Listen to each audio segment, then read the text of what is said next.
Rabu lusa 27 November, kita akan menggunakan hak pilih kita dalam pilkada serentak. Tapi sayangnya justru praktek kotor ini terkuak ketika menjelang pesta demokrasi. Salah satunya adalah kabar yang sempat Anda saksikan tadi, di mana OTT melakukan penangkapan terhadap Gubernur Bengkulu yang juga menjadi peserta dari pilkada kali ini.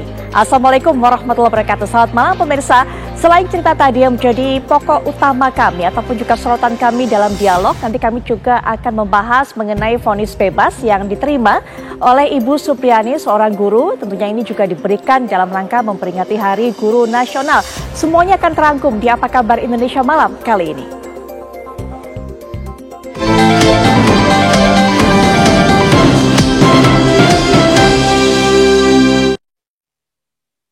Pemirsa, sebagai pembuka kita lihat 4 jenazah korban tanah longsor di Desa Semangat Gunung, Kecamatan Merdeka, Kabupaten Karo, Sumatera Utara berhasil dievakuasi pada hari kedua pencarian. Petugas gabungan masih terus mencari seorang korban yang masih dinyatakan hilang.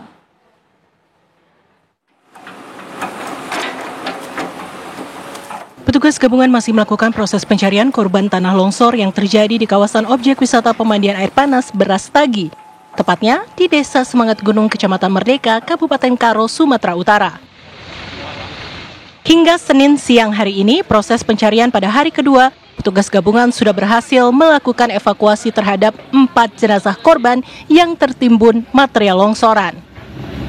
Proses evakuasi dilakukan secara hati-hati dikarenakan kondisi jenazah korban terhimpit material bebatuan, kayu, dan lumpur, agar jenazah korban tidak rusak. Kapolsek Simpang 4 AKP Dedi Ginting menjelaskan dalam 2 hari terakhir pencarian, total korban yang berhasil dievakuasi sebanyak 8 korban. Di mana pada hari pertama petugas berhasil mengevakuasi sebanyak 4 jenazah dan pada hari kedua sebanyak 4 lagi. Kita dari seluruh kita Kecamatan Simpang 4 Merdeka melakukan pencarian sampai hari ini sudah kita temukan 8 korban dan rincian 3 laki-laki, 5 perempuan. Itu dari total keseluruhan tinggal berapa lagi yang belum kelihatan? Sesuai dengan data orang hilang yang kita dapat, seluruhnya 10 yang orang hilang, kemudian yang kita dapat sudah 8, tinggal 2 lagi. Siap. Petugas gabungan masih terus melakukan pencarian terhadap 2 korban lagi yang masih dinyatakan hilang. Dari Kabupaten Karo, Sumatera Utara, Bayu Pramana Putra, TV One mengabarkan. Komisi Pemberantasan Korupsi KPK menetapkan Gubernur Bengkulu Rohidin Masyar sebagai tersangka kasus dugaan pemerasan dan gratifikasi terkait dengan pendanaan pada pencalonan di Pilkada 2024. Rohidin disebut menerima uang sejumlah 1,4 miliar rupiah melalui ajudannya yang dikumpulkan dari beberapa sektor dinas untuk digunakan dalam pendanaan pilkada.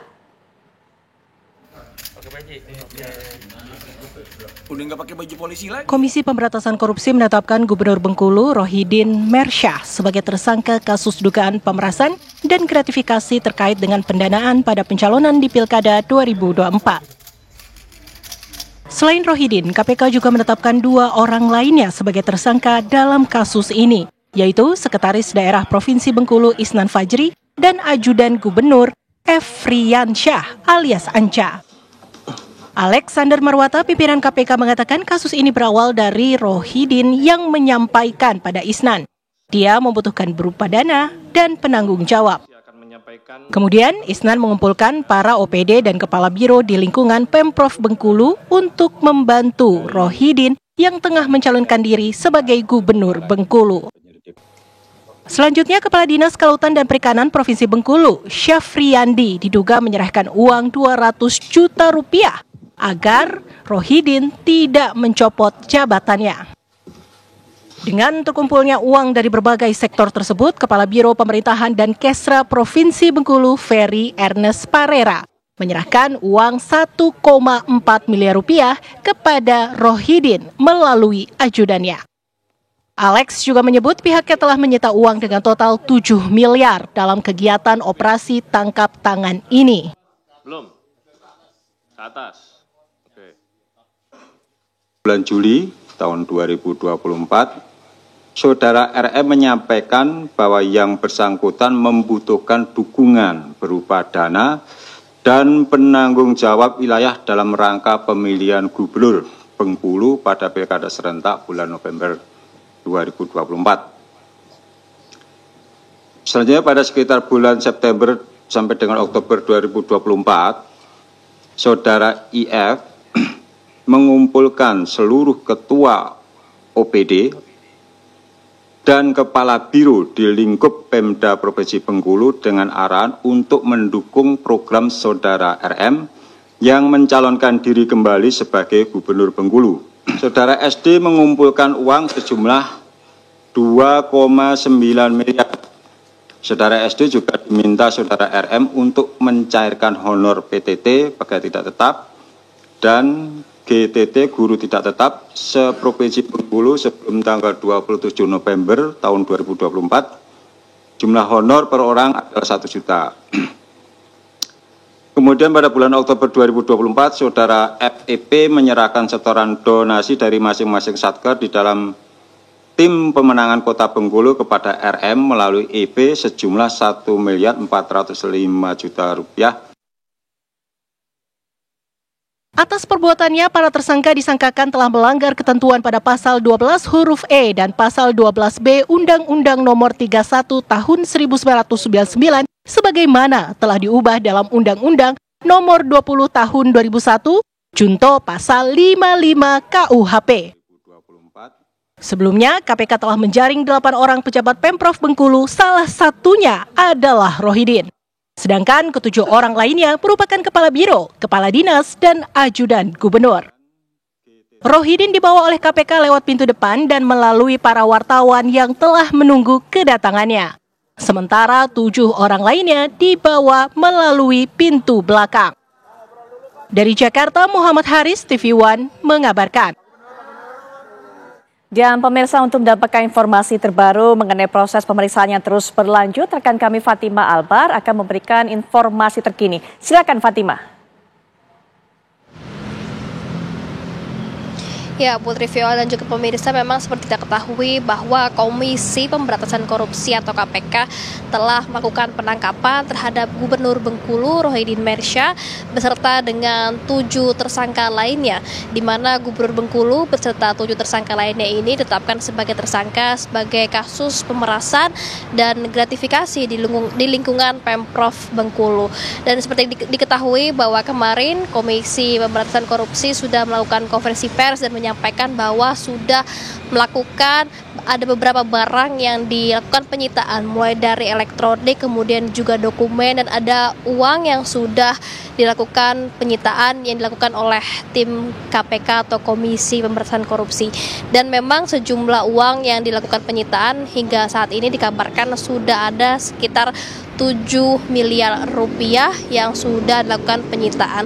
Dan namun yang menariknya, selain ada sekitar 7 miliar rupiah yang sudah dilakukan penyitaan, ada juga berupa amplop, di mana amplop ini terdapat foto Rohidin bersamaan dengan wakilnya, yang di mana Rohidin dan wakilnya ini kembali maju menjadi calon gubernur dan wakil gubernur untuk konsentrasi pilkada yang akan segera digelar beberapa hari ke depan.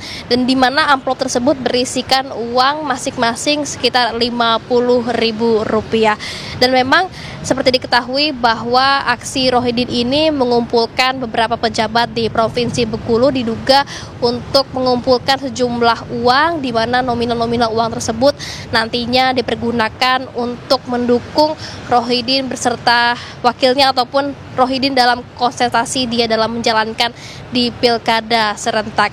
Dan memang untuk saat ini dikabarkan bahwa para tersangka sudah berada di rutan KPK hingga 20 hari ke depan, dan nantinya masih akan terus dilakukan penyelidikan hingga 20 hari ke depan, dan tidak menutup kemungkinan akan ada penambahannya tersangka-tersangka baru, di mana memang yang terlibat untuk memberikan uang kepada Rohidin untuk melancarkan aksinya, di mana uang tersebut digunakan untuk kepentingannya dalam pilkada serentak tersebut. Sementara itu, Pupi, kembali ke studio. Melba, terima kasih untuk laporan terbaru Anda. Selamat menjalankan tugas kembali. Dan pemirsa, mengenai tema ini nanti akan kami perdalam di segmen-segmen berikutnya. Tapi sebelumnya, kita akan juga kembali lihat kabar mengenai puluhan rumah di 2 kecamatan di Kabupaten Cianjur, Jawa Barat yang rusak akibat pergerakan tanah. Bahkan beberapa rumah mengalami kerusakan berat hingga roboh.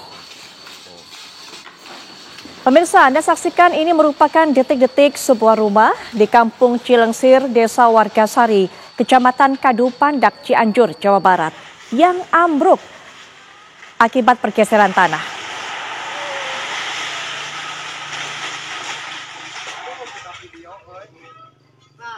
Bencana pergeseran tanah yang terjadi di 2 kecamatan di Kabupaten Cianjur mulai terjadi pada akhir pekan kemarin, yakni di Kecamatan Kadu Pandak dan juga Kecamatan Takokak. Laporan pergerakan tanah pertama kali masuk dari wilayah Kecamatan Kadu Pandak.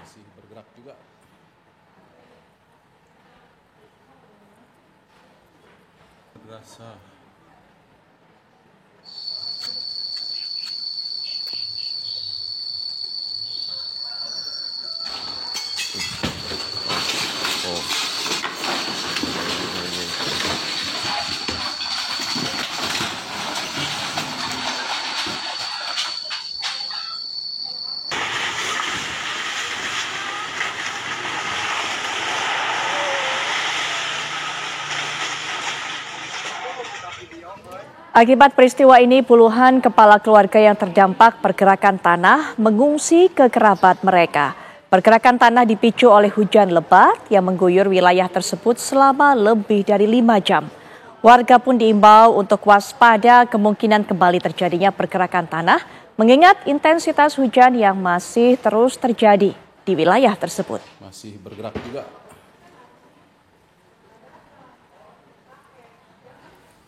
Madrasah hancur juga, pergeseran lagi. Bertepatan dengan Hari Guru Nasional yang jatuh pada hari ini, kita juga dapatkan kabar gembira Ibu Supriani yang didakwa melakukan penganiayaan terhadap salah satu siswanya akhirnya divonis bebas. Nanti kita akan dengarkan bagaimana pernyataan Ibu Supriani, tapi setelah jeda kami segera kembali saat lagi.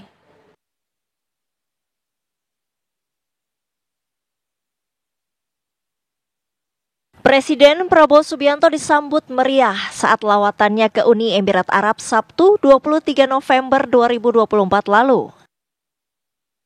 Ketika memasuki komplek Istana Kepresidenan Hasr Al-Watan, mobil iring-iringan Prabowo disambut pasukan berkuda dan unta yang berjejer di sepanjang jalan.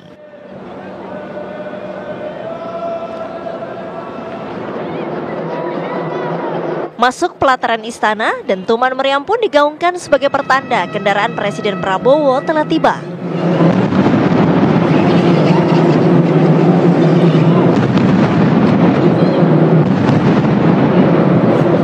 Presiden Uni Emirat Arab Mohammed bin Zayed Al Nahyan atau MBZ pun telah menanti kedatangan Prabowo di pintu masuk istana.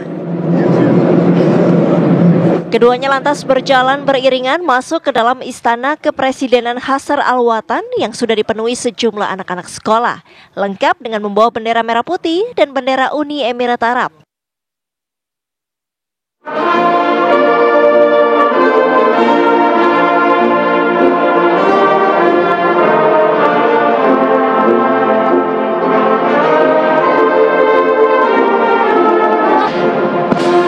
Tak sampai di situ, setibanya di bagian dalam istana, jajaran pasukan kehormatan yang diiringi marching band juga siap menyambut Prabowo. Dalam pertemuan bersama Presiden Uni Emirat Arab Mohammed bin Zayed Al Nahyan atau MBZ, Presiden Prabowo Subianto membahas sejumlah hal, mulai dari bidang industri hingga kesehatan. Yang tak kalah digarisbawahi, Prabowo mengapresiasi inisiatif Uni Emirat Arab yang melibatkan Indonesia pada misi kemanusiaan di Gaza, Palestina. Dan penuh kemuliaan. Saya juga ingin mengucapkan terima kasih dalam rangka memberi bantuan kemanusiaan. Uni Arab Emirates mengajak kami dan sekarang tim kesehatan kami bekerja sama dengan Rumah sakit lapangan Uni Arab Emirates di Rafah, Gaza. Kami terima kasih atas kerjasama ini, atas inisiatif yang mulia mengajak kami sangat berterima kasih. Uni Emirat Arab menjadi negara penutup rangkaian lawatan pertama Presiden Prabowo Subianto setelah Cina, Amerika Serikat, Brasil, Peru, dan Inggris. Tim TV One mengabarkan. Dan saya bangga dengan hubungan ini. Insya Allah.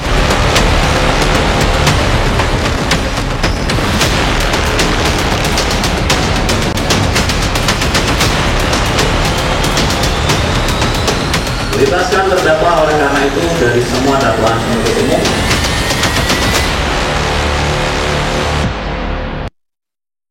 Pemirsa, Ibu Guru Supriyani terdakwa kasus penganiayaan terhadap murid anak anggota polisi divonis bebas oleh Majelis Hakim di Pengadilan Negeri pada hari ini.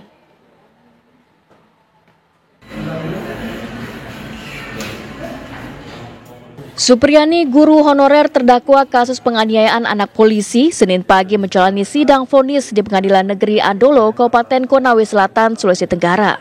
Hakim menyatakan sependapat dengan nota pembelaan dari penasehat hukum serta tidak sependapat dengan dakwaan penuntut umum.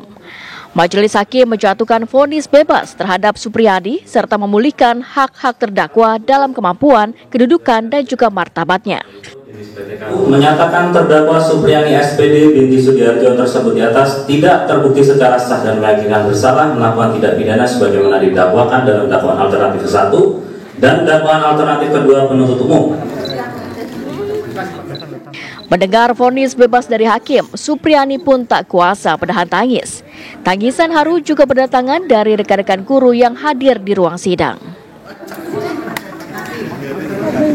Semuanya sudah mendukung dan mensupport sampai saat ini, dan alhamdulillah saya bisa divonis bebas tak bersalah. Terima kasih semuanya. Dalam arti kalau vonis bebas berarti Ibu Supri tidak terbukti melakukan kekerasan seperti dakwaan JPU. Alhamdulillah. Kemudian kedua, terima kasih kepada Majelis Hakim ya sudah mengadili perkara ini dengan sebaik-baiknya berdasarkan alat bukti. Kita bisa dengar tadi Majelis Hakim mengatakan bahwa tidak cukup alat bukti untuk membuktikan bahwa Ibu Supriyani bersalah melakukan pemukulan.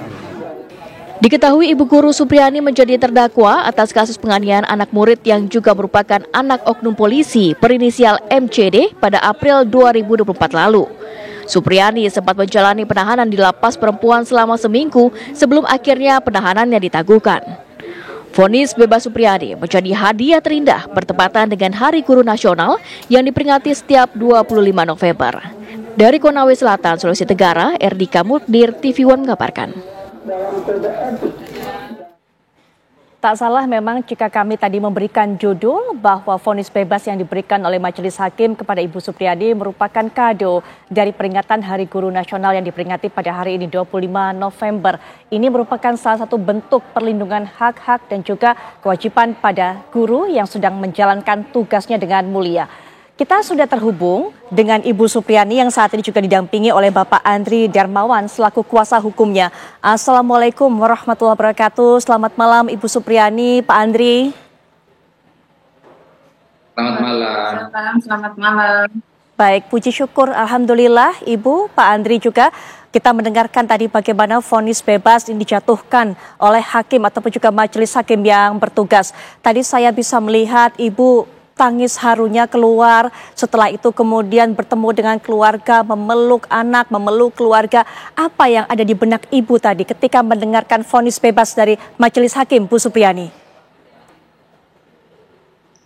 Ya, tadi setelah dapat kabar dari Majelis Hakim bahwa saya bebas, tak bersalah, ya, kita sangat terharu, senang, bahagia bisa bebas dan saya bisa mengajar lagi kembali di sekolah.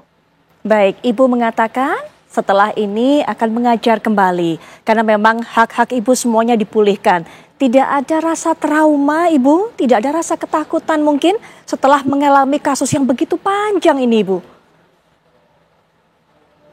Ya, kalau untuk trauma saya tidak trauma, saya tetap akan mengajar anak didik yang ada di sekolah saya. Baik Ibu, perjuangan guru seperti Ibu ini juga yang kita butuhkan tentunya untuk terus mendidik, komitmen untuk mendidik dan juga mengabdi untuk perkembangan pendidikan kita. Nah Ibu, kalau mengajar anak-anak, mengajar para murid tidak ada trauma, tidak ada ketakutan. Tapi bagaimana Ibu dengan melakukan pengawasan kepada murid? Mungkin nanti pastilah ada yang nakal dan sebagainya, ada yang mungkin tidak memperhatikan pelajaran. Apa tindakan Ibu berikutnya? Teguran dan sebagainya, belajar dari kasus yang ada ini Ibu. Ya, kalau sebenarnya ini kasus tidak ada di sekolah ya. Sebenarnya saya juga tidak pernah melakukan pemukulan ini. Jika ada murid saya yang kurang memperhatikan gurunya atau nakal atau bagaimana, saya cuma bisa menegur dan mendekati anak tersebut supaya anak itu bisa dekat sama ibu gurunya dan bisa patuh, menghormati ibu gurunya. Iya, jadi Ibu sekarang tetap ya Bu ya, tetap komit untuk tegas kepada para murid didik dan juga tetap melakukan pendekatan begitu ya Bu ya, kepada para murid-murid. Iya, Ibu ya, ini tidak. Ya, silakan Ibu, ada yang mau disampaikan? Ya, pastinya akan selalu mendekati anak-anak tersebut. Tidak ada hal-hal yang akan merugikan murid. Iya, Bu Supriyani ini berjuang menghadapi semua kasus ini tidak sendirian Ibu.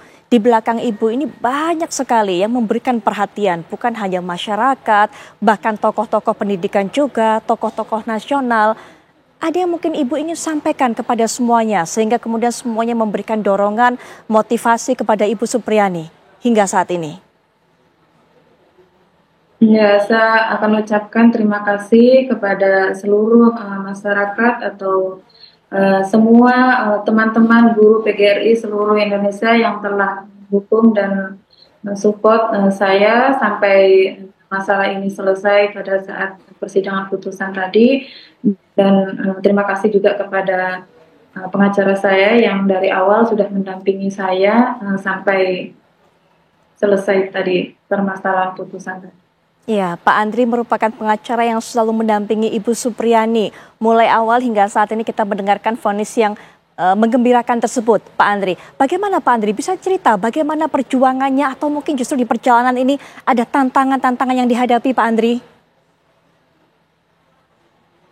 Iya, kami ingin menyampaikan satu hal. Pertama bahwa vonis tadi ini bukan hadiah dari majelis hakim ya, karena misalnya bertepatan hari guru. Vonis tadi memang ini yang sudah seharusnya didapatkan oleh Ibu Supriyani karena memang tidak terdapat alat bukti atau tidak cukup alat bukti untuk membuktikan bahwa Ibu Supriyani melakukan pemukulan tersebut, sehingga memang karena tidak terpenuhinya alat bukti sehingga Ibu Supriyani seharusnya memang harus diputus bebas hari ini. Nah, kemudian perkara ini memang sebagaimana yang kita simak bersama begitu banyak tantangan ya, begitu banyak. Apalagi perkara ini setelah viral, luar biasa tekanan yang dihadapi oleh Ibu Supriyani ya, harus berhadapan dengan misalnya otoritas penegak hukum, sampai kemudian ada melibatkan pemerintah daerah, sehingga memang kami juga cukup merasakan tekanan-tekanan tersebut. Tapi alhamdulillah kami bisa mengawal sampai hari ini dan pada persidangan hari ini Ibu Supriyani dinyatakan tidak bersalah. Baik, kami sepakat dengan apa yang disampaikan Pak Andri bahwa vonis majelis hakim, vonis bebas ini bukanlah hadiah. Kami memang mengangkat judul bahwa ini kado hari guru, maksudnya adalah peristiwa ini, kabar baik ini merupakan kabar baik. Kami ibaratkan bagaikan kado, bagaikan hadiah yang kita dengarkan di peringatan hari guru. Hanya sebatas itu saja sebenarnya Pak Andri. Kami pahami betul bahwa tidak terbukti bersalah sehingga kemudian vonis tersebut keluar. Nah, Ibu Supriyani, apakah sudah ada komunikasi dengan pihak yang menuntut Ibu atau pihak dari orang tua murid tersebut, Bu? Ya, sampai saat ini belum ada komunikasi. Belum ada komunikasi hingga saat ini. Belum ada permintaan maaf juga, Bu, mungkin yang disampaikan oleh mereka? Sama sekali tidak ada? Belum. Baik, mungkin tidak ada. Baik, dari perwakilan keluarga mereka atau mungkin kuasa hukum mereka, sama sekali tidak ada yang disampaikan, Ibu? Sama sekali belum ada. Baik, bagaimana Ibu menanggapinya? Apakah Ibu ada keinginan untuk bertemu? Apa yang ingin Ibu dengarkan dari mereka ini, orang tua dari siswa ini? Ya, mungkin untuk saat ini ya saya menginginkan mereka berkomunikasi, intinya meminta maaf bahwa kejadian ini benar-benar tidak ada dan saya tidak bersalah. Baik, Pak Andri, tidak ada upaya komunikasi baik-baik dari pihak penuntut ini hingga saat ini. Apakah akan ditindaklanjuti dengan upaya hukum menuntut balik pencemaran nama baik? Begitu contohnya Pak Andri? Iya, ini menjadi pertanyaan juga setelah perkara ini. Tentunya bahwa hari ini kami menahan diri dulu. Kita menerima putusan bebas hari ini sambil kemudian kita menunggu apakah putusan ini masih ada upaya hukum yang dilakukan oleh jaksa misalnya. Nah, terkait dengan langkah-langkah hukum ke depan apa yang kami lakukan, tentunya proses etik yang sudah kami laporkan kemarin sudah berproses, ini kami akan terus mengawal, termasuk juga nanti tuntutan kalau di situ ada pelanggaran termasuk rekayasa kasus dan ada pemerasan, kami ingin menindaklanjuti itu menjadi pidana. Kemudian terkait dengan tuntutan ganti rugi dan rehabilitasi, nah itu kami nanti akan menunggu setelah putusan ini ingkrah. Baik. Pemerasan ini juga ditujukan kepada Ibu Supriani, begitu ya Pak Andria? Mungkin bisa dijelaskan lebih lanjut mengenai hal ini. Ya, kemarin kan ada bahwa Ibu Supriani sudah memberikan uang 2 juta supaya Ibu Supriani tidak ditahan, kemudian ada permintaan 50 juta supaya perkara ini dihentikan. Nah itu kan bentuk pemerasan. Itu kami akan tindak lanjuti juga. Baik, Bu Supriani, support dari guru-guru tempat sekolah Ibu mengajar, kemudian murid-murid seperti apa Ibu? Ya, untuk support teman-teman di sekolah ya sangat mendukung dengan permasalahan yang saya alami ini. Dan dia tidak mengeluh, tetap ikut mendampingi sampai saat persidangan putusan tadi, tetap hadir mendampingi saya. Baik, ada mungkin murid-murid yang mungkin entah menyampaikan surat atau menyampaikan sesuatu lewat guru-guru lainnya untuk disampaikan kepada Ibu? Ya, kalau untuk anak-anak murid yang ada di sekolah, kebetulan tanggal berapa itu hari Sabtu, kebetulan saya ada di sekolah datang pengambilan tugas PPG, pengambilan video, dan anak-anak tidak ada yang menyuruh, satu guru pun yang menyuruh untuk menulis surat, tapi anak-anak antusias dia menulis surat untuk saya. Apa isi dari surat tersebut, Bu Supriani? Apa suara hati para siswa-siswi ini? Ya, suara hati isi surat dari anak-anak tersebut ya menginginkan Bu Guru cepat kembali di sekolah, dia sudah rindu, dia sudah kangen, ingin bertemu Bu Gurunya supaya cepat kembali di sekolah. Baik, Ibu. Kapan Ibu rencananya sudah mulai mengajar kembali, Bu? Ya, untuk mengajar di sekolah mungkin nanti hari Senin saya kembali mengajar di sekolah karena anak-anak juga sudah merindukan kedatangan saya di sekolah dan saya pun begitu juga sudah kangen ingin ketemu dengan anak-anak di sekolah. Jadi sudah langsung beraktivitas ya Bu ya, hari Senin sudah nanti akan bekerja kembali, bertemu dengan siswa-siswi lagi, apalagi siswa-siswi sudah menantikan, menunggu untuk kembali diajar oleh Ibu. Untuk nanti jam pengajaran ada yang berkurang Bu? Atau masih sama seperti dulu? Atau mungkin Ibu masih membutuhkan waktu rehat dulu sehingga mungkin ada pembatasan jam mengajar terlebih dahulu? Ya, kalau untuk mengajar saya sekarang mengajar di kelas 2, tetap ya sama. Baik, sama tentunya. Nah, nanti Ibu kita juga akan berbincang lebih lanjut lagi karena nanti juga akan bergabung dengan kita Wakil Menteri Pendidikan Dasar dan Menengah atau Wamendikdasmen yaitu Fajariza Ulhaq yang nanti juga akan berbincang-bincang kepada kita. Nanti mungkin Ibu juga bisa berikan atau sampaikan ucapan terima kasih tentunya kepada Wakil Menteri Pendidikan Dasar dan Menengah ini, termasuk juga upaya perlindungan yang nanti mungkin akan bisa diberikan kepada para guru-guru agar kemudian tidak terulang lagi kasus-kasus seperti Ibu Supriani yang lainnya. Sesaat lagi. Seperti yang sudah saya sampaikan, sebelum jeda pemirsa, kita sudah bersama dengan Wakil Menteri Pendidikan Dasar dan Menengah, Bapak Fajar Rizaul Haq. Assalamualaikum warahmatullahi wabarakatuh. Selamat malam Pak Fajar. Waalaikumsalam warahmatullahi wabarakatuh. Selamat malam, Mbak. Baik, Pak Fajar sudah bersama kita juga, terhubung juga kita dengan Ibu Supriyani beserta kuasa hukumnya Pak Andri. Pak Fajar yang tadi kita sudah dengarkan bersama, sempat kita bahas juga mendapatkan kabar baik dengan vonis bebas dari Majelis Hakim. Mungkin bisa disapa juga Pak Fajar, Ibu Supriyani dan juga Pak Andri selaku kuasa hukum. Baik, Ibu Supriyani dan Pak Andre. Baik, Ibu juga ini bisa. Ya, silakan Pak. Kami dari Kementerian Pendidikan Dasar dan Menengah ikut bersyukur dan berbahagia atas putusan atau vonis bebas ya yang diberikan oleh pengadilan kepada Ibu Supriyani. Ini sungguh satu hal yang menggembirakan dan melegakan ya bagi kami di Kementerian Pendidikan. Dan kami anggap ini juga kado istimewa di Hari Guru Nasional ya. Dan terima kasih kepada semua pihak yang sudah mendampingi Ibu Supriyani dan juga yang sudah mendukung ya perjalanan Ibu Supriyani di dalam memperjuangkan keadilan di pengadilan. Kami rasa ini adalah buah dari dukungan banyak pihak atas perjuangan Ibu Supriyani, dan tentu ini juga menjadi kabar baik bagi dunia pendidikan di Indonesia bahwa guru itu mendapat kepastian hukum di dalam perlindungan profesinya. Sekali lagi selamat kepada Ibu Supriyani. Ya, Ibu Supriyani ada yang ingin disampaikan juga kepada Pak Fajar selaku Wakil Menteri Pendidikan Dasar dan Menengah, Ibu. Silakan Ibu kalau ada yang ingin disampaikan. Ya, terima kasih Pak Wakil Menteri atas dukungan dan supportnya. Dan saya sekarang sudah divonis bebas tak bersalah, Pak. Terima kasih.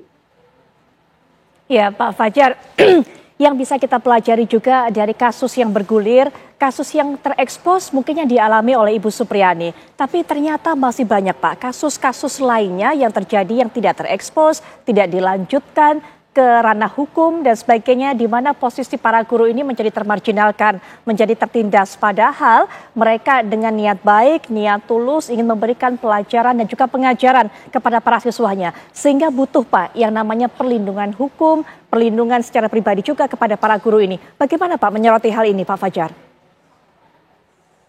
Sebenarnya di dalam undang-undang tentang guru dan dosen sudah diberikan jaminan ya adanya perlindungan profesi, perlindungan hukum terhadap guru ya, dan di beberapa peraturan yang juga ditegaskan adanya perlindungan terhadap profesi guru.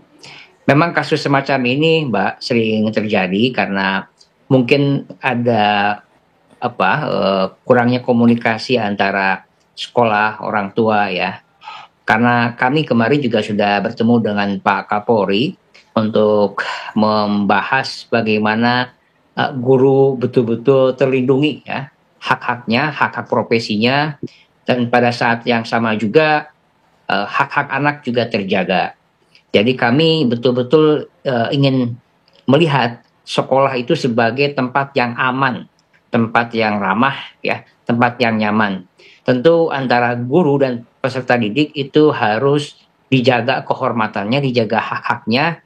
Oleh karena itu kami berharap juga ada komunikasi yang intens antara orang tua, pihak sekolah, sehingga ketika muncul persoalan-persoalan itu bisa diselesaikan secara kekeluargaan, secara damai. Kemarin kami sudah bertemu dengan Pak Kapolri dan beliau mengatakan akan memprioritaskan pendekatan restoratif justice jika kasus-kasus semacam ini terjadi. Jadi intinya kita juga kasus ini menjadi juga introspeksi buat kita semua, dan kementerian juga menghargai proses hukum yang berlangsung kemarin. Tentu kami juga berkomunikasi dengan berbagai pihak ya, agar proses hukum ini tidak juga merugikan hak-hak Ibu Supriyani sebagai seorang guru. Kami ingin memastikan profesi guru terlindungi dan sehingga tidak ada lagi ketakutan orang untuk mendidik anak-anak di sekolah. Ini memang yang harus kita sosialisasikan, Mbak, kepada masyarakat, kepada orang tua, tentu juga penegak hukum agar lebih ada kesepahaman. Sehingga jika muncul kasus-kasus semacam ini tidak berujung ke meja hijau. Baik, Bu Supriyani, ini mumpung bertemu secara virtual juga dengan Pak Wamen, mungkin ada yang ingin disampaikan, Bu, bagaimana kemudian keluhannya, bantuan seperti apa, dukungan seperti apa yang diharapkan bisa didapatkan dari pihak pemerintah, bukan hanya untuk Ibu pribadi, tapi juga untuk rekan-rekan Ibu, juga untuk sekolah tempat Ibu mengajar, atau mungkin juga status Ibu dan juga rekan-rekan guru lainnya. Silakan Bu Supriyani. Ya, untuk guru-guru di seluruh Indonesia, Pak, kami mohon semoga tidak ada kasus-kasus lagi seperti yang saya alami seperti saya ini. Mudah-mudahan ke depannya Undang-Undang Perlindungan Guru segera diterbitkan supaya guru-guru seluruh Indonesia tetap bisa lebih aman dan nyaman mengajar dan mendidik anak didik kita di sekolah tanpa ada rasa takut dan kekhawatiran seperti yang terjadi pada diri saya. Dan untuk kedepannya mungkin masih banyak guru-guru honor yang ada di Indonesia ini, mudah-mudahan cepat diangkat menjadi ASN P3K. Ya. Baik, status Ibu saat ini masih guru honorer ya, Bu? Ya, masih guru honorer. Sementara akan mengikuti tes P3K. Baik, sudah berapa lama Ibu menjadi guru honorer? Sudah selama 16 tahun, awal mengajar itu 2009 sampai saat ini. Baik, sudah 16 tahun. Sebelumnya, Bu, apakah sudah pernah mengikuti tes-tes serupa, Bu, untuk meningkatkan status tadi? Ya, setiap ada jadwal tes, saya mengikuti terus, cuman masih belum mendapatkan kelulusan dan mungkin ya yang saya inginkan dapat afirmasi seperti itu. Baik. Kalau tahun-tahun sebelumnya saya masih belum dapat afirmasi dan kebetulan tidak masuk di K2 ya. Jadi tidak ada tambahan untuk ya, baik. Pak Wamen, ada harapan besar yang disampaikan oleh Ibu Supriyani. Bukan hanya mewakili para guru yang ada di sekolahnya, saya rasa Pak, tapi juga di daerahnya dan juga mungkin guru-guru di tanah air. Harapan yang begitu besar ini disuarakan. Monggo Pak, silakan diberikan respon dan berikan tanggapan Pak Wamen. Baik, apa namanya? Mengenai undang-undang perlindungan, ya. Kemudian juga mengenai status tadi Pak. Silakan. Secara peraturan Mbak, ya itu perundang-undangannya ada sudah cukup ya bisa memastikan tentang adanya perlindungan hukum, perlindungan profesi terhadap semua guru. Memang di tingkat implementasi ini harus kita bangun harmonisasi dan juga sinkronisasi antara pihak sekolah, orang tua dan juga tentu pihak kepolisian ya ketika menyikapi kasus-kasus semacam ini. Nah, Pak Menteri Pendidikan Dasar dan Menengah, Pak Abdul Mukti memberikan juga salam dan selamat ya kepada Bu Supriyani dan mengenai soal afirmasi pengangkatan guru P3K. Pertama harus dicatat bahwa ini bukan kewenangan langsung dari Kementerian Dasar dan Pendidikan, ini melibatkan instansi lain, tetapi kami berkomitmen untuk membantu dan merekomendasikan agar Ibu Supriyani bisa mendapat kebijakan afirmasi di dalam pengangkatan P3K di awal Desember nanti. Nah, itu komitmen kami karena kami juga harus mengatakan secara fair bahwa kebijakan pengangkatan P3K bukan sepenuhnya kewenangan Kementerian Dasar dan Pendidikan, apalagi ini guru SD itu ada kewenangannya di kabupaten dan kota, tetapi kami berkomitmen untuk membantu dan merekomendasikan agar Ibu bisa mendapat afirmasi. Nah, itu bagian bentuk solidaritas kami dari Kementerian terhadap perjuangan Ibu. Baik, Pak Wamen, terima kasih sudah meluangkan waktu di tengah-tengah kesibukannya untuk memberikan tanggapan dan juga menyampaikan pesan dari Pak Menteri tadi kepada Ibu Supriyani. Kami tunggu Pak suatu saat jika kemudian ada waktu luang untuk bisa mampir ke studio kami dan juga kita akan bahas mengenai isu-isu berkaitan dengan pendidikan, sekolah dasar dan juga menengah. Terima kasih sekali lagi Pak Wamen. Ibu Supriyani? Ya, sama-sama, terima kasih. Baik, Ibu Supriyani sekali lagi terima kasih sudah berbagi cerita dengan kami. Terima kasih juga Pak Andri yang sudah mendampingi selaku kuasa hukum.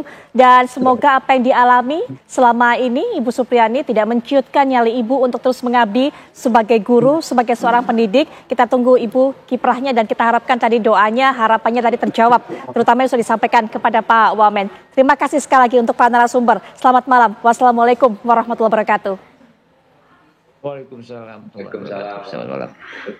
Baik pemirsa, kita akan jeda sejenak. Saat kami kembali, kami akan soroti praktek money politik yang ternyata masih saja terjadi, masih gencar menjelang pilkada, di mana kita akan gunakan hak pilih kita pada Rabu lusa. Kita juga akan soroti salah satu contohnya, di mana OTT dari KPK ini menangkap Gubernur Bengkulu yang juga mencalonkan diri dalam pilkada kali ini. Sesaat lagi. Komisi Pemberantasan Korupsi membongkar peran Gubernur Bengkulu Rohidin Mersuah dalam perkara tindak pidana korupsi berupa pemerasan terhadap sejumlah kepala dinas di lingkungan pemerintah daerah Provinsi Bengkulu.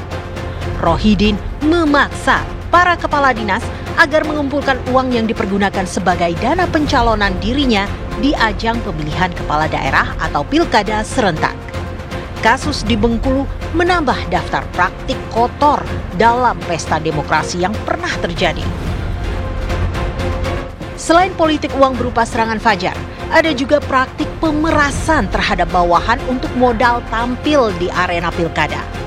Lantas, mengapa politik uang kerap terjadi menjelang pesta demokrasi? Bagaimana agama melihat praktik suap dan pemerasan dalam pesta demokrasi? Bagaimana nasib pilkada di Bengkulu pasca gubernur yang juga berkompetisi di pilkada ditangkap KPK?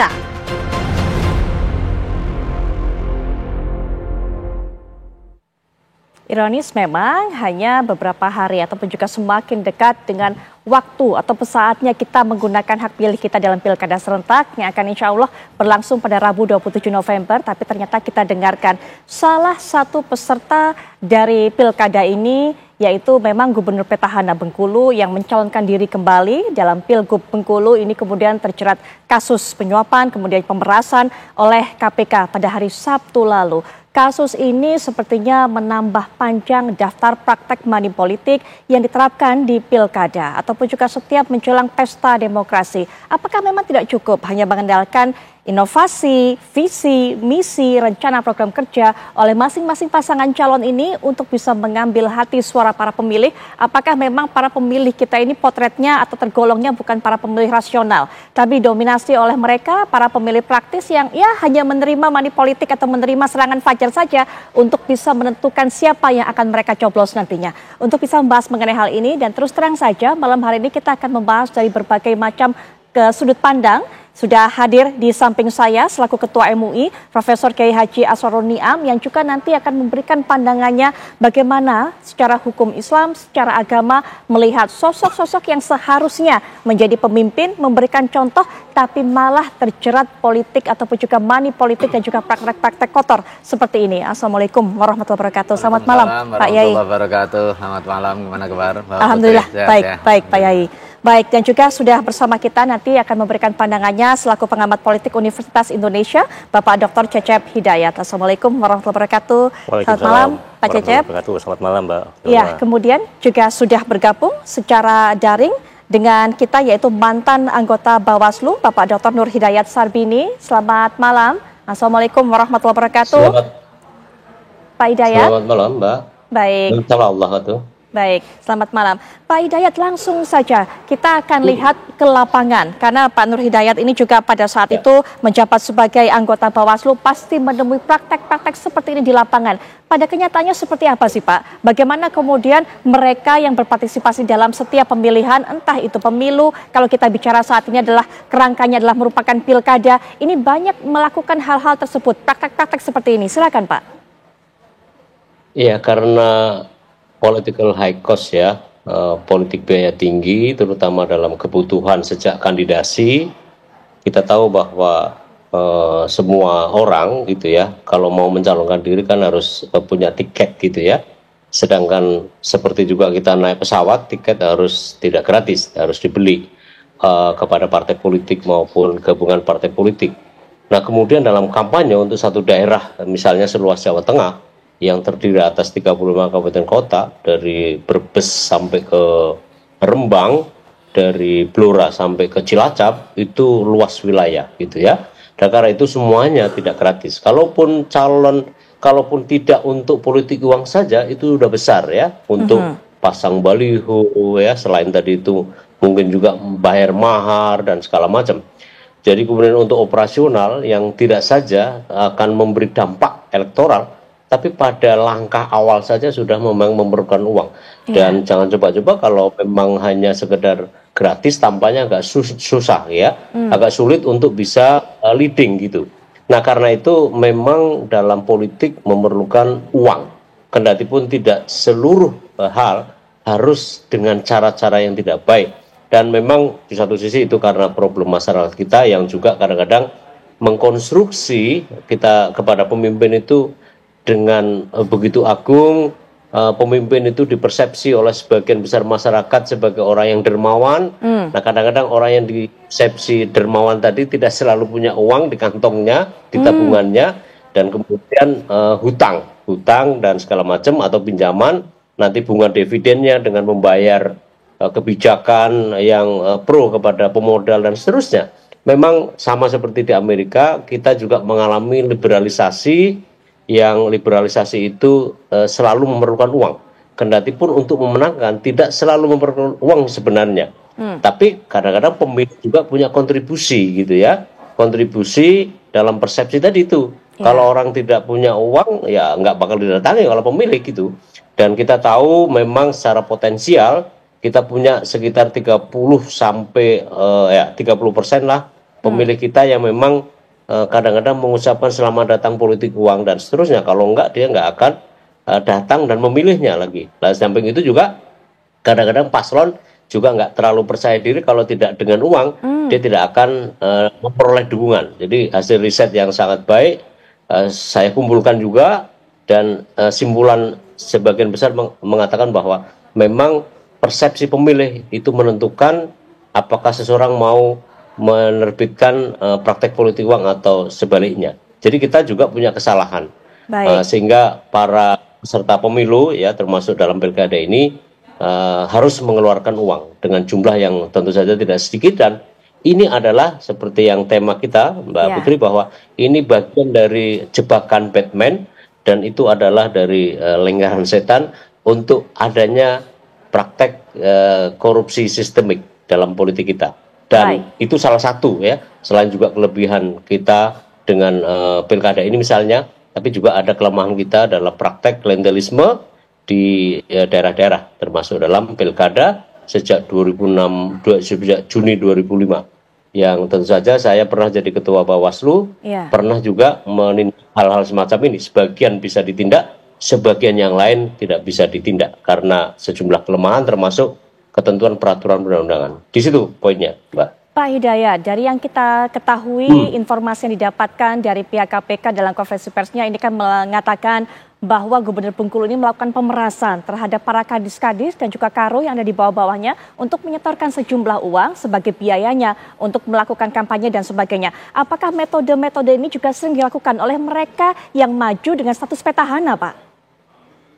Saya meyakini pada sebagian di antaranya begitu ya, karena sekali lagi kebutuhan akan ya dalam bentuk material termasuk fresh money diperlukan gitu.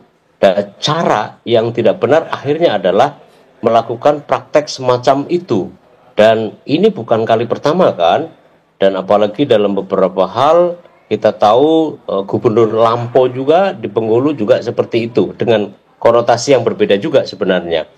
Dan saya kira apa yang terjadi, apa yang dilakukan atau fenomena yang terjadi di Bengkulu, buat saya itu adalah fenomena gunung es saja yang terungkap. Bagaimana yang tidak terungkap, saya kok meyakini ya dari perjalanan panjang saya dalam penyelenggaraan pemilu sejak 2003, saya yakin bahwa itu juga terjadi di tempat lain, kendati pun tidak kentara, tidak terungkap, apalagi sampai tertangkap sebagaimana inkasu di Bengkulu ini. Dan kita amat prihatin terhadap soal itu, dan kita berterima kasih juga kepada KPK yang menunjukkan jalan ini. Entah dengan segala macam cara, akhirnya terkuaklah fenomena ini. Kendati pun saya berharap bahwa masyarakat Indonesia tidak perlu terjebak untuk hal-hal yang bersifat pragmatisme dengan titik tekan modus seperti yang kita lihat sekarang ini. Saya kira itu, Mbak. Baik, Pak Yai, ini sungguh ironis. Ternyata penyebab-penyebab hal ini semuanya ini punya peranan. Bukan hanya mereka yang mengucurkan uang, tapi juga para pemilih seperti ini. Bagaimana Islam memandang ini, Pak Yai? Ya, terima kasih ya. Saya kira sungguh pun di tengah masyarakat sudah mulai muncul permisivitas politik uang ya, baik si calon maupun si pemilih. Akan tetapi perlu diingatkan terus mengenai esensi kepemimpinan publik. Untuk kepentingan apa sih? Kepemimpinan di dalam konteks Islam itu dibutuhkan dalam upaya untuk menegakkan amar ma'ruf nahi mungkar ya. Kenapa kepemimpinan itu penting di dalam urusan sosial kemasyarakatan? Tujuannya dua. Yang pertama hirasatiddin, memastikan penjagaan terhadap norma-norma universal agama. Kemudian yang kedua siasatid dunia, untuk kepentingan ngurusin urusan kemaslahatan masyarakat. Kalau esensi kepemimpinan itu didudukkan kepada dua hal ini, tentu tidak akan dilakukan dengan cara-cara culas, dengan cara-cara curang, dan juga cara-cara yang manipulatif serta koruptif. Nah, hal itu bisa dipahami ketika kepemimpinan itu dianggap sebagai salah satu sumber untuk memperoleh akses ekonomi, akses sosial, dan lain sebagainya. Padahal kepemimpinan itu adalah amanah. Nah, amanah yang ada pertanggungjawabannya di situ. Karena itu ada prasyarat yang harus dipenuhi bagi setiap orang yang hendak mengajukan diri sebagai pemimpin. Tentu yang pertama adalah kompetensi ya. Ini dalam konteks keagamaan ada prinsip-prinsip integritas, kemudian atau asyidku ya. Prinsip integritas ini menjadi salah satu prasyarat utama di dalam memilih pemimpin dan juga mengajukan diri sebagai calon pemimpin. Nah, tanpa integritas runtuh semua prasyarat dan juga fondasi menjadi pemimpin. Kemudian apa? Asyidku wal amanah, dia dapat dipercaya. Nah, ini trusty ini juga terkait dengan aspek moral ya.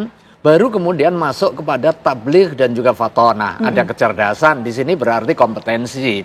Jangan sampai kemudian dia tidak memiliki cukup kompetensi, kemudian dia mengajukan diri. Maka ujungnya adalah kerusakan. Termasuk juga prosesnya. Bagaimana proses itu harus sejalan dengan tujuan. Tujuan yang baik harus dilakukan melalui proses-proses yang baik. Kalau prosesnya tidak baik, menyisakan beban sosial, beban hutang budi dan lain sebagainya, pasti nanti ketika dia sudah diberikan amanah kepemimpinan akan memiliki tugas tanggung jawab mengembalikan utangnya, hutang budi dan lain sebagainya. Karena itu memang dari awal bagi orang yang memiliki kompetensi silahkan dia berkompetisi, tetapi juga harus fair dan harus mengukur diri. Nah, ini yang paling pentingnya. Mengukur diri itu apa? Kalau dia memang tidak memiliki cukup kompetensi dalam konteks kepemimpinan, dalam konteks integritas, dalam konteks akseptabilitas dari masyarakat, dari apa? Ya dari kompetensinya. Jangan sampai kemudian dia melakukan langkah-langkah manipulatif, membangun image bahwa seolah-olah dia menjadi nabi, tidak pernah salah dengan membangun glorifikasi di media digitalnya dengan menyewa konsultan, seolah-olah dia jadi malaikat begitu, tidak pernah salah. Seluruh hal yang terkait dirinya ditampilkan dengan segala kebajikan dan juga kebaikannya, bahkan menggerakkan para buzzer untuk kepentingan proses glorifikasi. Tentu ini tidak dibenarkan.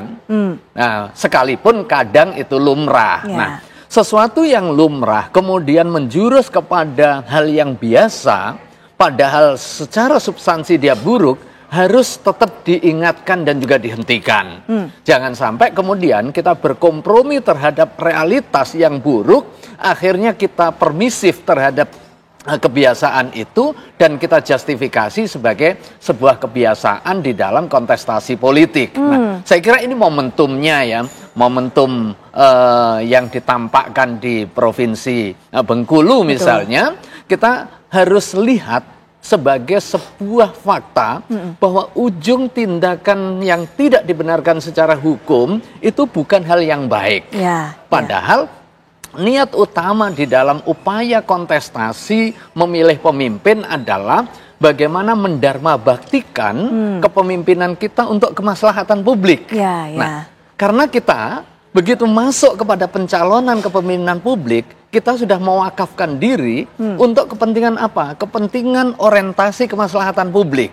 Jangan sampai cara-caranya kemudian bertentangan dengan prinsip-prinsip pewujudan kemaslahatan publik itu. Yang lebih parah kemudian dimaklumi oleh semuanya. Nah, itu dia. Jadi permisivitas itu saya kira perlu kita rem dengan terus senantiasa mengingatkan ada norma-norma yang harus dipegang sebagai bagian dari komitmen kita mendewasakan politik kita, kemudian mendemokratisasi kembali kepada elan vital esensi kepemimpinan kita adalah untuk kepentingan kemaslahatan. Baik, Pak Cecep, tadi Pak Yayat Soniam sudah menyinggung mengenai kapabilitas. Itu yang harus dimiliki tentunya oleh mereka yang berkontestasi sebagai calon pemimpin kita. Tapi ironisnya bukan hanya kapabilitas, tapi ternyata banyak juga yang bergantung pada isi tas. Tadi juga Pak Nur Hidayat mengatakan banyak loh yang nggak pede, hanya bergantung dengan visi misi, rencana program kerja, inovasi dan sebagainya, sehingga percaya bahwa yang bisa menggerakkan suara adalah tadi isi tas ataupun juga serangan fajar apapun itu. Pak Cecep, nanti Pak Cecep ternyata bisa berikan pandangan, tapi setelah jeda berikut ini kami sudah kembali. Tidak hanya bisa mengandalkan visi, misi, ataupun semua program yang dijual pada saat debat publik berlangsung. Bahkan upaya untuk meyakinkan publik dengan ide gagasan mereka sepertinya kurang laku, Pak Cecep, betul. Masih mengandalkan isi tas mereka ini, para peserta pilkada ini. Silakan, Pak. Oke, jadi sebenarnya ini adalah strategi ya untuk melakukan mobilisasi elektoral. Jadi dalam kajian politik memang kita ada satu kajian tentang pelanggaran pemilu. Pelanggaran pemilu itu adalah sebuah aktivitas yang bisa berdampak terhadap permainan di lapangan ya, yang mengganggu terjadinya pemilu yang ideal.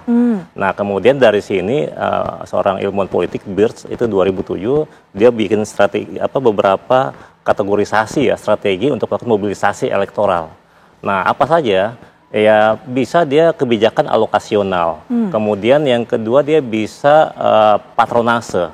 Beberapa daerah kita misalnya kan masih kuat ya masalah kesukuan dan seterusnya. Kemudian yang selanjutnya itu adalah pork barrel ya, politik gentong babi ya. Bagaimana kemudian pejabat yang kemudian mungkin maju ya, petahana yang maju itu melakukan mengambil kebijakan-kebijakan yang nanti bertujuan untuk melakukan pembelian suara. Vote buying lah kira-kira, yang selanjutnya vote buying. Nah, 4 ini yang kemudian di Indonesia itu populer dengan vote buying dan money politics ya. Nah, masuk ke vote buying. Jadi sebenarnya ini strategi apa ya, seperti tadi gubernur yang juga petahana yang maju ya. Dia kemudian melakukan serangkaian kebijakan yang bahkan ilegal. Kebijakan ilegal kan bagaimana dia mengeluarkan anggaran buat para guru ini kemudian dipotongin 1 juta per orang gitu ya. Dan ternyata setelah ditelisik oleh KPK itu sudah dalam bagian kerangka untuk money politics ya.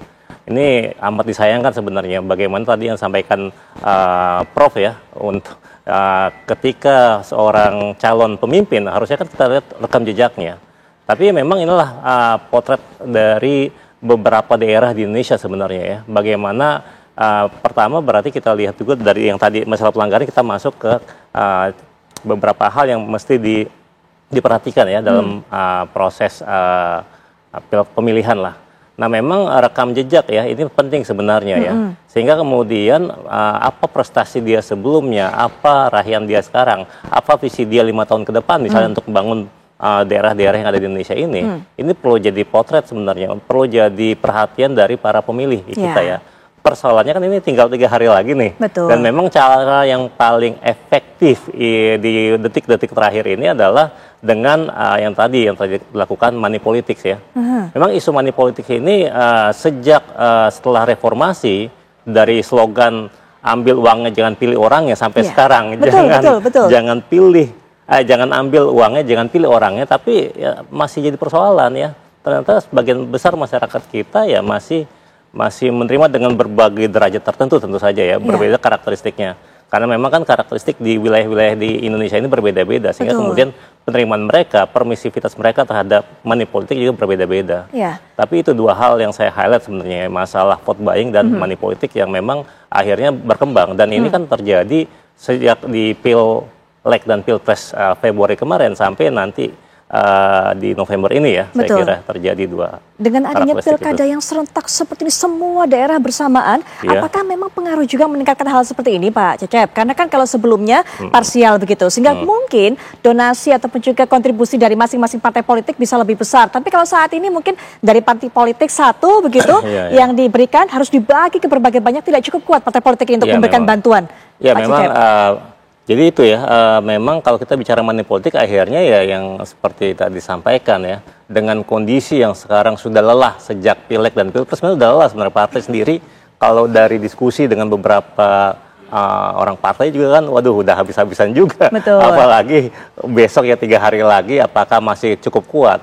Sehingga kemudian ya paling mungkin ya akumulasi dengan sumber daya yang lain. Ya abuse of power, apa yang dilakukan oleh petahana dan juga gubernur yang jadi petahana yang kemudian maju ya di Bengkulu ini kan, dia abuse of power, dia menyalahgunakan kekuasaannya. Dan potret ini yang tadi dikonfirmasi oleh narasumber yang pertama juga mungkin terjadi juga di daerah-daerah yang lain sebenarnya. Jadi ini potret ya bagaimana karakteristik dari pemimpin-pemimpin di Indonesia. Pak Nur Hidayat tadi sempat mengatakan ada yang bisa ditindak hal-hal seperti ini, tapi ada juga yang tidak. Artinya kan masih ada celah-celah, Pak. Nah, ketika tahu celah-celah seperti ini, mungkin itu, Pak, yang dimanfaatkan oleh mereka yang memilih untuk bermain, memilih untuk mempraktekkan atau juga menerapkan praktek kotor seperti ini, Pak Hidayat. Ya, dalam waktu yang terlampau singkat, beberapa jam, paling efektif 1,5 hari ke depan, sebelum 27 November ini, yang paling perlu diintensifkan adalah bagaimana upaya mencegah dari kemungkinan praktek ini. Saya tahu bahwa Bawaslu sekarang menerapkan pola-pola yang patut kita hargai, seperti patroli politik uang pada malam beberapa maupun setelah hari H Pilkada ini, kemudian adanya kampung anti politik uang gitu, lalu patroli bekerja sama dengan LSM, pemantau pemilu, pemantau pilkada ini, itu patut kita hargai dan tampaknya memang harus selalu diintensifkan. Jadi artinya bahwa semua pelaku yang sudah teridentifikasi secara umum, karena kan pelakunya bohir gitu ya, melalui berbagai agen ya, dan itu saya kira akan bekerja di lapangan, baik dalam tema seperti tema ini, serangan fajar, serangan duha, serangan tengah malam dan seterusnya, itu memperkecil peluang bagi para pelaku dan memperbesar niat masyarakat untuk turut serta dalam mencegah. Nah yang kedua, memang dari sisi pengaturan boleh jadi, dan saya kira itu sudah cukup, tetapi yang sekarang adalah konsistensi dari otoritas pengawasan pemilu dan penegak hukum. Tantangannya apalagi karena ada bagian yang ya seperti di Jawa Tengah ini ya, 2 paslon ini berlatar belakang aparatur negara gitu ya, baik TNI Polri, bahkan berlatar belakang seperti itu tantangan tersendiri. Tinggal misalnya Bawaslu dan jajarannya dari hulu sampai ke hilir apakah berani. Jadi pertanyaan saya sekarang adalah apakah Bawaslu dan jajarannya berani saja, karena perangkat undang-undang sekarang itu cukup membegali secara struktural bagi Bawaslu dan jajarannya, dan secara fungsional menurut ketentuan dia mampu menjerat.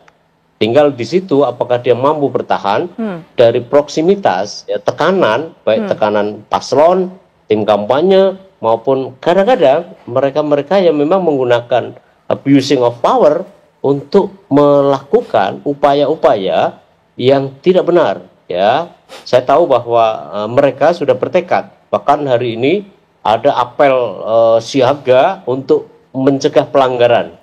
Nah, kita tinggal saja tunggu dari mereka apakah mampu, termasuk kemungkinan dari penyalahgunaan jabatan kewenangan yang dekat dengan akses kekuasaan untuk mampu juga mencegahnya dan lalu menindaknya. Karena Mbak Putri harus tahu bahwa undang-undang pilkada dan juga undang-undang pemilu, ya, itu sangat memberi mandat kepada jajaran Bawaslu untuk mencegah dan menindak terhadap praktek politik uang.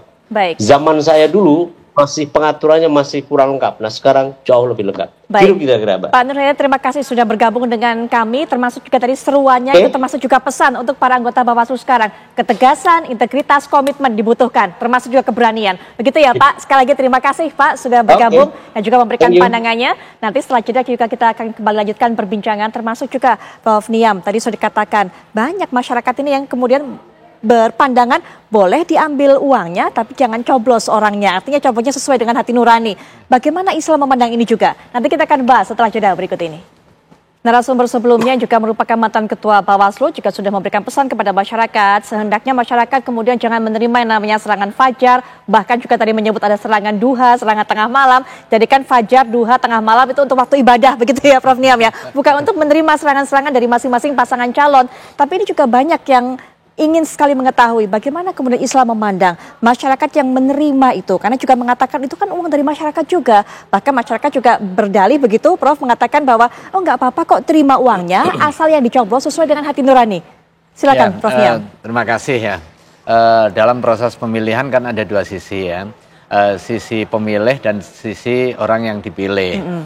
Orang yang dipilih memiliki syarat-syarat yang harus juga dipenuhi. Tadi yang saya sampaikan, syarat kompetensi, integritas, kemudian kesiapan untuk menjalankan tugas secara baik, untuk apa tujuan akhirnya adalah mewujudkan kemaslahatan. Dan seluruh tasarruf imam itu manutun bil maslahah. Seluruh aktivitas kepemimpinan itu diorientasikan untuk kepentingan kemaslahatan publik. Ini satu dari sisi yang akan dipilih.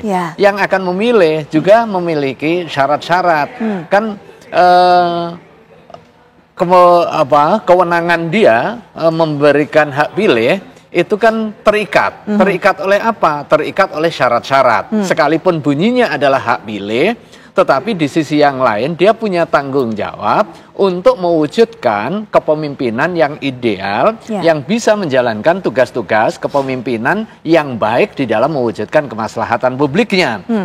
Apa syaratnya? Ya, syarat yang pertama, dia memilih karena persoalan kompetensi, bukan karena persoalan isi-isi tadi, gitu kan? Isi amplop dan sebagainya. Karena tuntutannya adalah memilih dengan tanggung jawab, memilih orang yang tepat, memiliki kompetensi, memiliki integritas, memiliki kemampuan, memiliki rekam jejak yang baik. Ya sebaliknya, dia tidak boleh memilih hanya karena motivasi jangka pendek, motivasi pemberian yang bersifat riswah sia-sia, suap politik, kemudian karena pertimbangan tampan, fisik, dan sejenisnya, tetapi pertimbangannya yang bersifat ideal tadi. Nah, seandainya calon pemimpin berusaha untuk melakukan manipulasi dan juga korupsi di dalam proses pemilihan, kita tidak boleh untuk berkompromi terhadap aktivitas keburukan tadi. Kalau kita menerima dan berkompromi, berarti kita membuka jalan terhadap terciptanya kepemimpinan yang koruptif dan juga manipulatif. Kan gitu kan? Jadi, an-nahyu anisyai'i nahyun an wasailihi. Larangan untuk berperilaku koruptif ini juga larangan untuk memberikan jalan terbuka atas perilaku koruptif yang terjadi. Nah, menerima serta memberikan ruang terjadinya tindak korupsi, terjadinya tindakan manipulasi, terjadinya tindakan suap, ini berarti kita sudah berkompromi terhadap tindakan suap dan kemudian akhirnya kita juga ikut menanggung dari proses kepemimpinan yang diperoleh dari mekanisme suap yang tidak dibenarkan tadi. Saya kira ini perlu kita edukasi kepada masyarakat ya.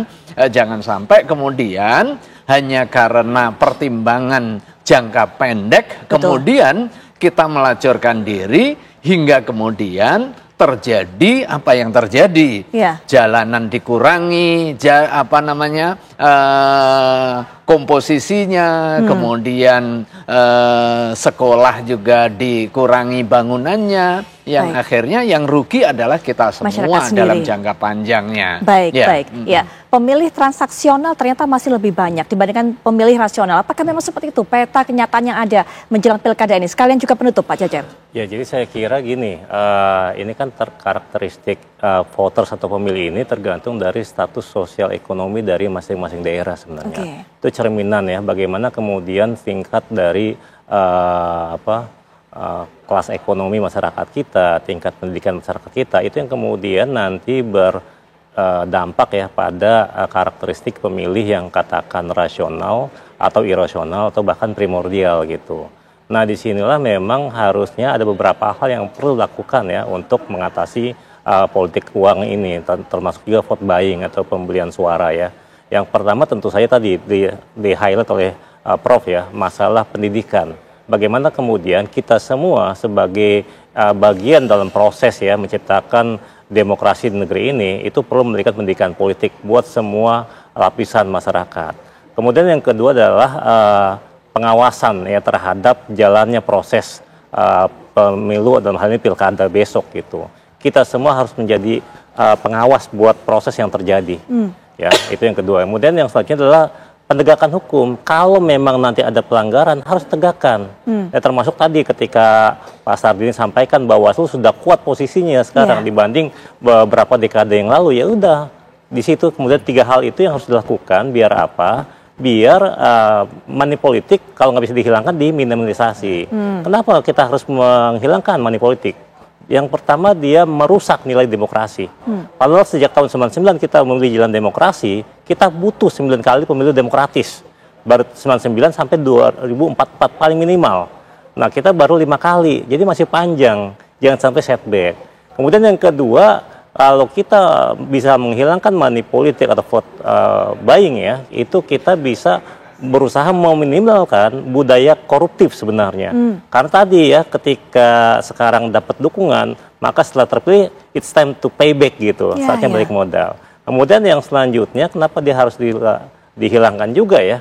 Karena ketika dia terpilih, maka pemimpin yang terpilih tidak akan melahirkan pemimpin yang berkualitas. Tidak akan melahirkan pemimpin yang mengutamakan kepentingan publik. Karena itu saya mengajak masyarakat Indonesia ya, itu untuk kemudian gunakan hak pilihnya lusa ya di hari Rabu itu untuk kemudian pilih pemimpin di daerah masing-masing, gubernur, wali kota, bupati gitu, yang ada di daerah masing-masing. Ingat, gunakan hak pilih, jangan sia-siakan untuk 5 tahun ke depan.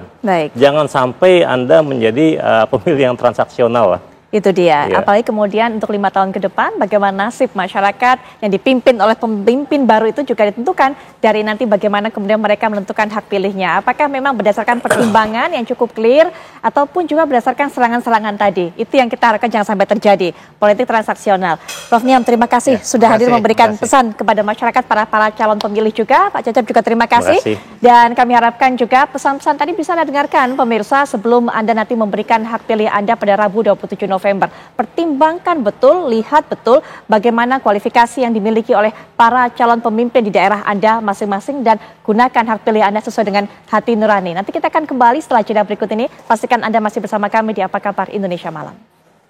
Pemirsa, Kamar Dagang Industri atau Kadin Sumatera Utara menggelar silaturahmi Provinsi se-Sumatera Utara dan rapat pimpinan Provinsi Sumatera Utara 2024.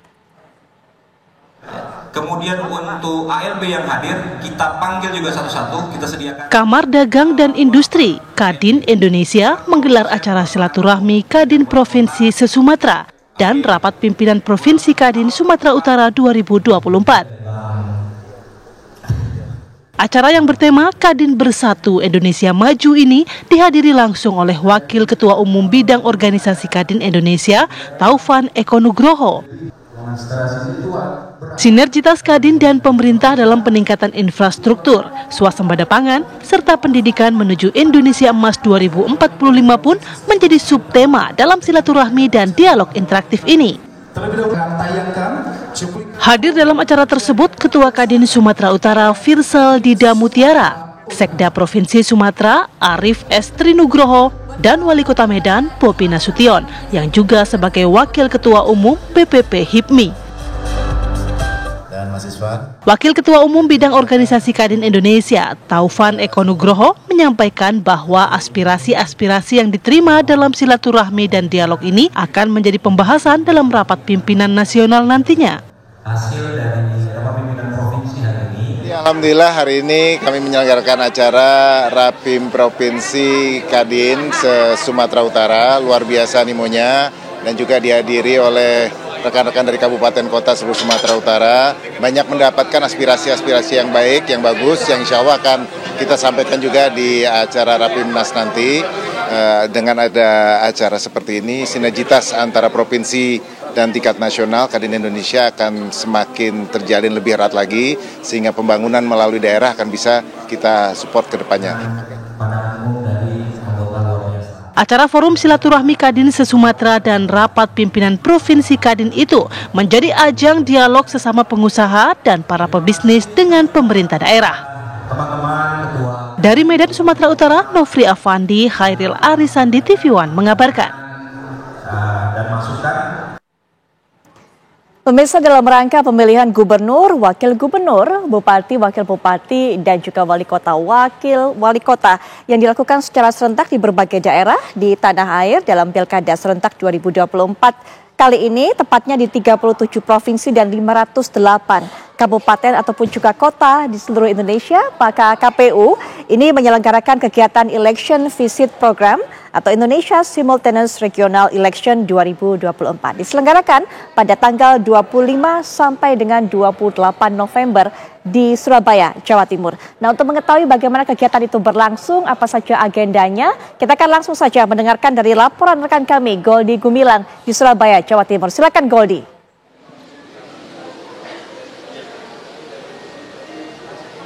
Selamat malam Putri Viola dan juga pemirsa. Provinsi Jawa Timur ditunjuk sebagai tuan rumah dalam kegiatan Election Visit Program yang digelar KPU Republik Indonesia.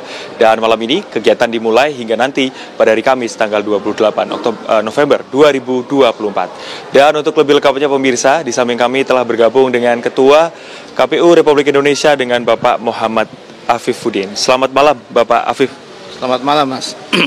Bapak Afif, boleh dijelaskan kegiatan ini, Election Visit Program ini seperti apa Bapak? Ya, kegiatan Election Visit Program ini kegiatan rutin kami dari KPU Republik Indonesia.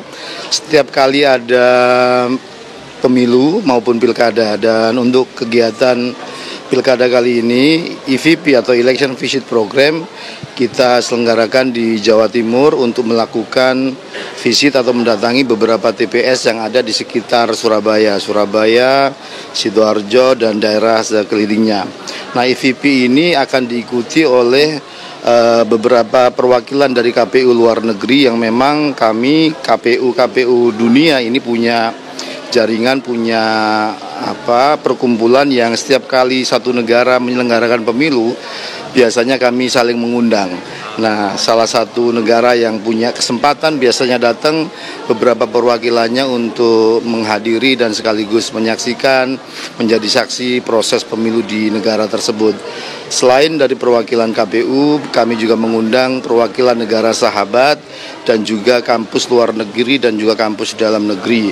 Dan juga kami mengundang pemantau di dalam negeri dan juga pemantau pemilu internasional dan beberapa peneliti yang berminat untuk melakukan penelitian atau pemantauan pemilu bersama tim KPU dalam misi Election Visit Program. Jadi ini semacam merayakan atau festivalisasi dari proses pilkada kita, sehingga semua orang bisa belajar melihat bagaimana pilkada dikelola di Indonesia. Dan tahun ini spesial karena di tahun yang sama kita baru saja menyelesaikan pemilu serentak 2024 dan besok 27 November kita akan menggelar pilkada serentak di seluruh daerah di Indonesia dan ini untuk pertama kalinya. Jadi bagi kami ini pengalaman yang luar biasa dan pasti banyak peminat dari luar negeri juga yang datang. Nah, karena biasanya EVP ini kita selenggarakan di tempat-tempat di sekitaran Jakarta, maka untuk kali ini kami sengaja memilih Jawa Timur sebagai salah satu titik di mana pusat EVP kita selenggarakan. Karena bagi kami salah satu yang menarik di sini adalah 3 kandidat yang maju di Pilgub Jawa Timur ini perempuan. Salah satu isu yang menarik selalu dikaji dan disoroti adalah partisipasi perempuan dalam kontestasi pemilihan kepala daerah di banyak negara. Dan menurut saya tepat untuk kita memilih Jawa Timur sebagai titik di mana EVP kita selenggarakan. Selain 3 Srikandi yang bertarung di Pilgub Jatim 2024, Pak, alasan lain memilih Jawa Timur adakah atau seperti apa, Pak? Ya, selain itu kan ada kekhasan juga, misalnya di kota Surabaya sebagai salah satu kota besar ada calon tunggal, kemudian tidak terlalu jauh dengan daerah-daerah lain yang secara mobilitas kita bisa mendeploy, mengirim banyak tamu untuk kemudian datang ke TPS-TPS tersebut. Dan secara umum kami berharap support dari teman-teman di Jawa Timur kemudian membantu KPU RI dalam penyelenggaraan EVP ini. Pak, nanti di tanggal 27 kan delegasi ini ikut sama-sama berkunjung ke TPS. Ini seperti apa bakal kegiatannya, Bapak? Ya, seperti EVP pada tahun-tahun sebelumnya biasanya panitia atau tim membagi dalam beberapa kelompok akan datang ke beberapa TPS yang sudah direncanakan. Biasanya kita datang ke TPS-TPS yang punya kekhasan, misalnya TPS di lembaga pemasyarakatan, di rutan, kemudian TPS yang unik, TPS yang ada kampung nelayan, kalau ada tempat pengungsian dan seterusnya, atau TPS-TPS yang memang sudah didefinisikan menarik oleh panitia. Dan ini kami akan membagi tim itu dan panitia juga akan membagi pendamping untuk kemudian menjelaskan keunikan lokalitas dari daerah-daerah yang kita akan lakukan pemantauan. Mungkin terakhir Bapak, ini kan kegiatan sudah diselenggarakan sejak tahun 2015 hingga saat ini. Mungkin tujuan utama dari KPU RI menyelenggarakan Electric Vision program ini seperti apa, Bapak? Ya, ini sebenarnya salah satu dari bagian sharing knowledge kita, sharing pengalaman kita, bahwa praktek demokrasi di Indonesia ini, terutama di hari H itu, semacam festivalisasi, terutama di TPS, menyenangkan, menggembirakan, semua orang datang. Ada TPS-TPS yang dimana orang atau petugasnya itu bisa memakai pakaian-pakaian yang khas, pakaian adat, bahkan ada panitia-panitia KPPS itu yang kemudian menyiapkan secara sukarela warganya itu menyiapkan makanan-makanan ringan, dan ini kan menggembirakan. Jadi kami ingin menyampaikan pesan kepada dunia bahwa pemilu pilkada di Indonesia ini peristiwa yang menyenangkan, peristiwa proses pemilihan pemimpin yang tidak menakutkan tetapi menggembirakan semua pihak. Dan ini bagi kami pelajaran penting untuk kemudian kita sampaikan ke dunia bahwa proses pemilu ini adalah hal yang biasa dan semua harus tahu bahwa di Indonesia ini bisa kita kelola dengan baik. Bapak, terima kasih banyak atas waktunya, Bapak Muhammad Afifuddin. Semoga kegiatannya lancar untuk beberapa hari ke depan. Terima kasih, Bapak. Itu tadi pemirsa dan juga Putri Viola bincang kami dengan Ketua KPU Republik Indonesia. Dan memang kegiatannya akan diselenggarakan dalam beberapa hari di Kota Surabaya, Provinsi Jawa Timur. Kami kembalikan ke Putri Viola di studio. Baik, terima kasih sudah berbagi informasi dengan kami, Goldie. Selamat melanjutkan tugas kembali. Dan pemirsa, kabar tadi juga sekaligus menutup jumpa kita di Apa Kabar Indonesia Malam. Kali ini setelah jeda Anda bisa menyaksikan program kami selanjutnya, Fakta. Saya Putri Viola pamit. Selamat malam, sampai jumpa.